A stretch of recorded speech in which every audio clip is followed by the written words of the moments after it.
करीब 13 दिन होने को आए और इस देश के सबसे होनहार खिलाड़ी जो इस देश के लिए पदक जीत कर लाते हैं, दिल्ली की सड़कों पर बैठकर प्रदर्शन कर रहे हैं न्याय की आस में। पर आस उन्होंने किससे लगाई है? उस सरकार से जिसके अंदर की नैतिकता और मर्यादा पूरी तरह से मर चुकी है। असलियत तो यह है कि कल शाम को जो जंतर मंतर पर खिलाड़ियों के साथ हुआ वो भयावह है। अमित शाह की दिल्ली पुलिस ने खिलाड़ियों के साथ बदसलूकी करी, महिला खिलाड़ियों को गंदी गंदी गालियां दी गई, वहां पर हाथापाई की गई, लाठियां चलाई गई। ये सब किसके इशारे पर हो रहा है? ये सवाल उठता है। लेकिन उससे पहले एक बात कहनी जरूरी है कि गंभीर आक्षेपों से घिरे भाजपा के बाहुबली सांसद ब्रजभूषण शरण सिंह ने साफ तौर से यह कह दिया है, जब प्रधानमंत्री नरेंद्र मोदी या गृह मंत्री अमित शाह कह देंगे मैं तुरंत इस्तीफा दे दूंगा। तो आज सवाल यह है कि प्रधानमंत्री किस चीज का इंतजार कर रहे हैं, कौन से मुहूर्त का इंतजार कर रहे हैं? क्योंकि उनको तो यह सब बातें 2021 से पता है, क्योंकि विनेश फोगट ने, जिनको वो घर की लड़की कहते हैं, उसने जाके खुद इनको बताई है।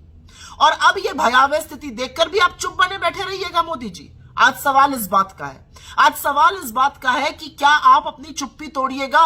और किस मुंह से आप कर्नाटका आकर यहां पर नारी शक्ति की बात करते हैं जब देश की बेटियों के साथ बदसलूकी हो रही है? लेकिन इस पूरे प्रकरण में बहुत सारे चेहरे बेनकाब हुए। मैं पहली बात करना चाहती हूं इस देश के गृह मंत्री अमित शाह की।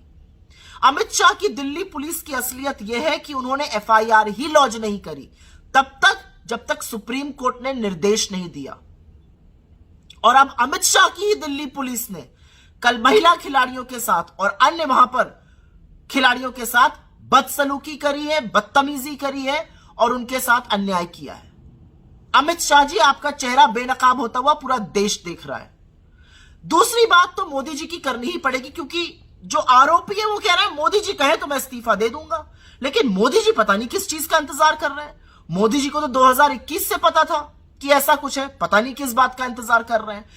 जब मेडल जीत कर ये खिलाड़ी लाएंगे तो लपक लपक के फोटो खिंचाने में सबसे आगे मोदी जी रहते हैं। श्रेय भी इस बात का ले लेते हैं, विनेश को अपने घर की बेटी भी कह देते हैं, लेकिन जब वो बेटी सड़कों पर बैठी है तो एक शब्द नहीं बोलेंगे। तीसरा चेहरा बेनकाब होता है इस देश के खेल कूद मंत्री का, अनुराग ठाकुर का। आप मीडिया के इवेंट्स में जाके स्किपिंग करिएगा, पुशअप्स करिएगा, और जो महिला खिलाड़ियों का आरोप है, जो आप पर वो सीधा आरोप लगा रही हैं कि आपने आश्वासन दिया था, उसके बारे में क्या कीजिएगा? आप गोली मारो के नारे जरूर दिल्ली में लगवा दीजिएगा, दिल्ली में वहीं पर बैठी हुई लड़कियों की टो लेने की आपने नहीं सोची अभी तक।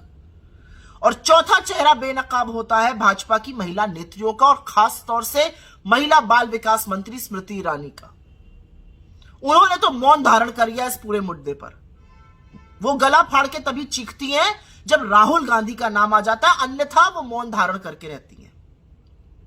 पांचवी बड़ी बात करनी पड़ेगी इस देश के महिला आयोग की, रेखा वर्मा जी की। रेखा वर्मा जी ने आंख पर पट्टी बांधी हुई है।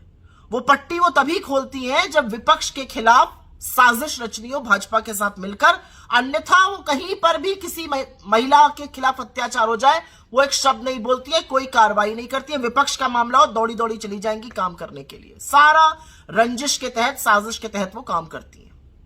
छठा बड़ा बेनकाब जो होता हुआ व्यक्ति दिख रहा है वो है प्रियांक कानूनगो, एनसीपीसीआर के चीफ, जो राष्ट्रीय बाल अधिकारों का, बाल सुरक्षा का आयोग है, उसके चीफ। वो तो भक्ति में ऐसे तल्लीन है कि बेचारे के पास वक्त ही नहीं है कि पॉक्सो जैसा गंभीर आरोप जब लगा है तो उसका संज्ञान ले ले, उस पर कार्रवाई कर दे। लेकिन अभी विपक्ष का नाम आ जाने दीजिए, राहुल गांधी जी का नाम कहीं पर आ जाए, अगर उनसे कुछ बच्चे मिलने चले आए तुरंत चिट्ठियां लिखने लगते हैं चुनाव आयोग को। सातवां बड़ा बेनकाब, और इससे मुझे थोड़ा दुख होता है, वो बड़े बड़े खिलाड़ी, वो नामी गिरामी सितारे हैं जो बड़े मुखरित होते थे, जो खूब बोलते थे। उसमें से कुछ हैं जिनका ओहदा बढ़ गया, जिनकी रिस्पेक्ट बढ़ गई, चाहे वो नीरज चोपड़ा हो या अन्य कोई भी जो इन खिलाड़ियों के समर्थन में मैदान में उतरा है बिना परवाह किए। और कुछ ऐसे हैं सितारे जो बहुत धूमिल हो गए अपने चुप रहने से और अपने अनर्गल बयानबाजी से। जो हक के लिए लड़ रहे हैं उनको बवाल मचाने को कहा जा रहा है। आठवां तो मीडिया की बात करनी ही पड़ेगी। दयनीय स्थिति है मीडिया की, बेचारों को समझ ही में नहीं आ रहा है क्या करें।